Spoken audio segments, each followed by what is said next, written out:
Hello, hallelujah. Hello. Magandang hapon sa inyong mga kapatid. Narito na naman ako, inutusan ng Holy Spirit upang mag-evangelist sa buong mundong ito at ipahayag sa inyo ang mensahe ng Panginoon na binigay sa akin. Hallelujah. Ang topic po natin, hallelujah, sa Salmo 11:5. Hallelujah. Narito po, Panginoon, ang iyong lingkod, gamitin mo lamang, Panginoon, instrumento mo upang maghatid ng mga salita mo sa buong mundo. Upang, Panginoon, maturuan ang mga tao nga mali ang mga ginagawa, mga makasalanan na nangyayari sa buhay nila. Ama, ipuin mo sila, nawa, Panginoon, buksan mo ang puso at isipan nila upang, Panginoon, tanggapin ka sa kanilang buhay. Ama, kayo, Panginoon, magsalita sa aking mga labit puso. Kayo, Panginoon, na magpayag sa kanila. Gamitin mo lamang ako, instrumento mo, Ama. Salamat. Purihin ka, dakilain ka sa pangalan ni Jesus. Amen, Ama. Narito ako, Panginoon, papasakop sa iyo. Hallelujah. Ama, mga kapatid, narito ako. Ibabahagi ko po sa inyo ang mensahe binigay sa akin ng Panginoon. Topic po natin sa Salmo 11 verse 5. Introduction po natin, mga talata na nagpapakita ng galit at puot ng Diyos, galit sa mga masasama ang ugali at sinungaling at magnanakaw. Hallelujah. Patawarin niyo ako, mga kapatid, kung ang aking mga salita ay matalim, dahil si Lord ang nagbigay nito, hindi po ako. Ginamit lang po ako ng Panginoon para i-share sa inyo ang mga nangyayari sa mundo, sa mga tao. Hallelujah. Ang una po, hallelujah, pasensya po kayo kung ang mga salita ko ay matatalim, sapagkat ito'y galing sa ating Panginoon. Pasensya po kayo dahil ako po evangelist. Hallelujah. Una po, makikita po doon sa Salmo 11 verse 5. Ang sabi niya, ang Panginoon ay nagtatanggol sa mahihirap, ngunit pinaparusahan niya ang mga masama. Nandun po yon sa Salmo 11 verse 5. Pangalawa, Salmo 37 verse 28. Nandun din po yun. Ang sabi ng Panginoon doon, ang Panginoon ay nagtatanggol sa mga matuwid, ngunit pinarurusahan niya ang mga masama.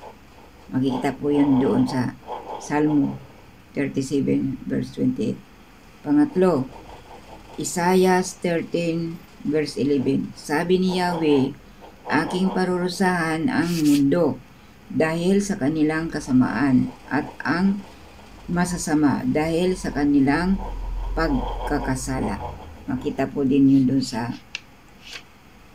Isaiah 13 verse 11. Hallelujah. At letter B. Sa letter B, galit sa mga sinungaling sa mundo. Yan po ay nakikita ng Panginoon, ang lahat ng tao sa mundo ay mga sinungaling. Maliban na lang yung mga tao na tumanggap na sa ating Panginoon, wala na yung pagsisinungaling nila. Na nababawasan dahil kinukontrol ng Panginoon ang kanilang ugali, ang kanilang puso at isipan, kinukontrol ng Holy Spirit. Dahil tinanggap na nila ang Panginoon sa puso at isipan nila. Maliban na lang hindi pa yung Christian. Hindi pa nila tinanggap ang Panginoon sa kanilang buhay. Nandito yung mga masamang tao, masinungaling, magnanakaw, nandoon po yun. Makikita po yun. Makikita po yun sa Salmo 119, 29, verse 29. Iwasan mo akong hindi magsinungaling, sabi niya, at ipakita mo sa akin ang iyong batas. Sabi doon sa Salmo 119 verse 29. Pangalawa, Zacarias 8 verse 16 hanggang 17. Ang sabi doon, magsalita kayo ng katotohanan, ang bawat isa sa inyo, sa kanyang kapwa tao. Magsipag isa kayo sa katotohanan at sa paghahatol at huwag kayong magsinungaling. Yan. Andun po sabi ng Panginoon, maging totoo po tayo sa ating pananalita sa ating kapwa, lalong na sa ating Panginoon. Huwag tayo gumagawa ng masama, kasinungalingan sa ating kapwa. Huwag tayo gagawa ng gano'n mga bagay. Kasi alam ng Panginoon ang mga ginagawa ng tao sa mundo. Sa number 3, makita din po yun sa Colossus 3 verse 9 hanggang 10. Sabi doon, huwag kayong magsinungaling sa isa't isa, sabi niya. Sa isa't isa na inyong inaalis na ang lumang pagkatao, pati na ang mga gawa nito. Yan, wag po kayo magsinungaling mga kapatid. Magsabi po tayo ng katotohanan sa ating kapwa. Nakita po yun. Basahin po ninyo sa Colossus 3 verse 9 hanggang 10. Basahin po ninyo hanggang doon sa badadulo. Hallelujah. Hallelujah. Tapos sa letter C, galit sa mga magnanakaw sa mundo. Yan, nandoon din ng Panginoon, galit siya sa mga taong magnanakaw sa buong mundo. Ang mga taong magnanakaw, galit ang Panginoon. Kaya, makikita din po sa number 1, sa Exodus 20 verse 15, huwag kang magnanakaw. Sabi doon sa Exodus 20:15. Sa kasulat doon yun. Pangalawa, makikita po din yun sa Leviticus 19 verse 11. Huwag kayong magsinungaling sa isa't isa. Huwag kayong magnanakaw at huwag kayong magkakasala sa isa't isa. Yan, naludong po yun. Basahin po ninyo mga kapatid sa Biblia. Huwag tayo magsinungaling sa ating kapwa. Magsabi tayo ng totoo. Kasi magsinungaling man tayo sa ating kapwa, ang Panginoon naririnig yun na hindi totoo ang mga sinasabi natin. Tapos, nakikita rin ng Panginoon yung mga taong magnanakaw. Hindi sila magtrabaho. Gusto pa nila nga magnakaw. Sila yung magkasala sa ating Panginoon. Hindi man tayo makita, hindi man kayo makita ng mga taong ninanakawan ninyo. Pero ang Panginoon nakikita kayo. Wala kayo maitago sa ating Panginoon.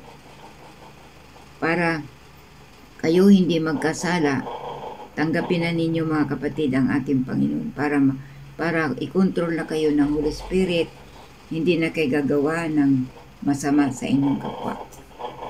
Number 3, makikita din po yun sa Episo 4 verse 28. Ang sabi niya doon, ang nagnanakaw ay huwag na muling magnakaw, kundi magtrabaho ng mabuti sa kanyang mga kamay upang makapagbigay siya sa nangangailangan.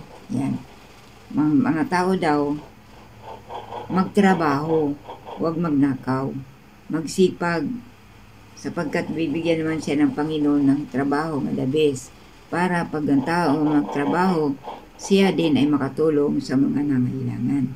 Yan po ang nais ng Panginoon sa kanyang mga anak dito sa mundo. Kaya mga kapatid, magbasa po kayo ng Biblia para makita po ninyo ang mga nangyayari sa mga tao dito sa mundo. Para maiwasan po ang hindi tayo magkasala sa ating Panginoon. Hallelujah. Kunti lang itong mensahe nga binigyan ng Panginoon, siguro susundo na lang din ito ulit. Dito tayo magwawakas. Letter D. Ito ang puot ng Diyos sa mundo. Yan, ito na pinakapuot ng Panginoon sa buong mundo. Kasi ang mga tao sa buong mundo, hindi sila nagsisisi sa kanilang mga kasalanan. Patuloy sila gumagawa ng masama sa kanilang kapwa. Patuloy sila nagkakasala sa sanlibutan, nagkakasala sa ating Panginoon. Hindi sila natatakot sa ating Panginoon. Ang sabi doon sa Deuteronomio,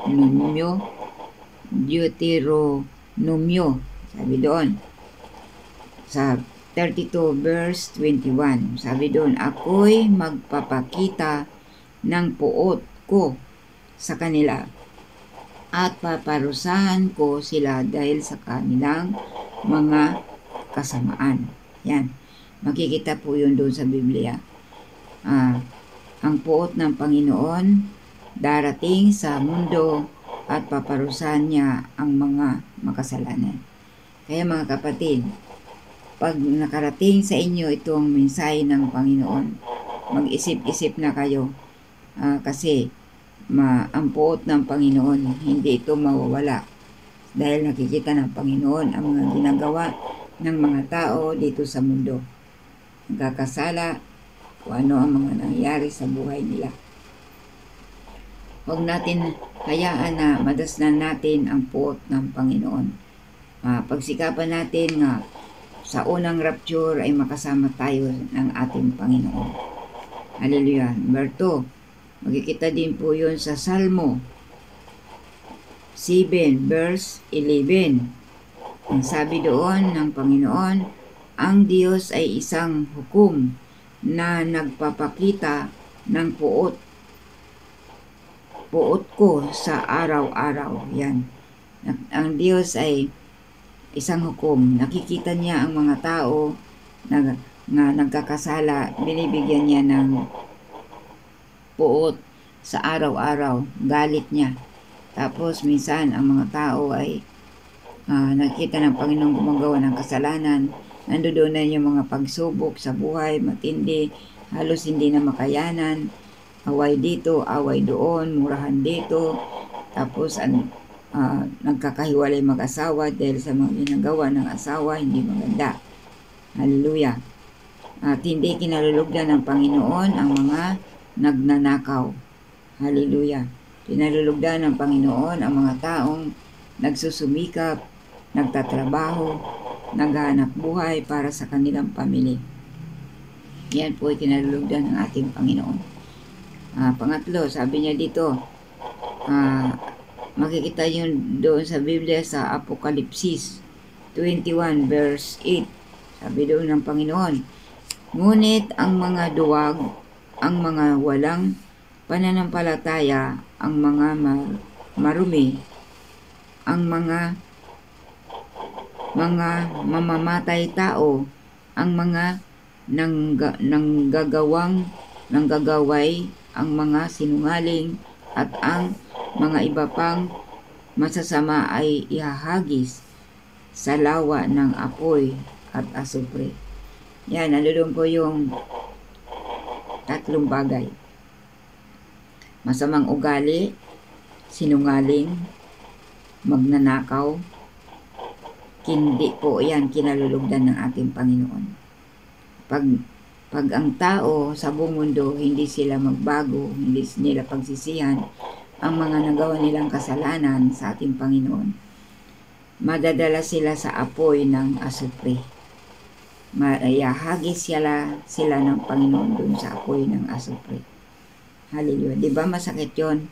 Kaya dapat, mga kapatid, kung ito'y makarating sa inyo, ang mensahe ng Panginoon, nawa, tanggapin na ninyong Panginoon, mga kapatid. Matakot kayo sa ating Panginoon, sapagkat nakasulat sa Biblia ang kanyang mga salita. Ito'y totoo. Hindi tulad ng tao, sinungaling. Hindi tulad ng tao na hindi tapat sa kanilang pananalita. Pero ang Panginoon, pag kung anong sinabi sa Biblia, ito'y mangyayari at matutupad. Kaya mga kapatid, ginamit lang ako ng Panginoon para mag-evangelis sa inyo, parating sa inyo ang mga mensahe ng Panginoon. Hallelujah. Purihin po ang Panginoon. Hanggang dito na lang. Mayroon pa ito kasunod. God bless you sa inyong lahat. Purihin po ang Panginoon sa lahat-lahat. Salamat sa Panginoon. Salamat, Lord. Ginamit mo ako sa oras na ito upang i-share ang salita mo tungkol sa mga tao, sa mundo, na mga sinungaling, masamang ugali, hallelujah, magnanakaw. Lord, kayo Panginoon ang mangusap sa kanila. Salamat Ama, ginamit mo lamang ako upang ibahagi sa kanila ang mensahe mo na ipinaparating sa kanila. Masalamat, luwalhatiin ka sa pangalan ni Jesus. Amen.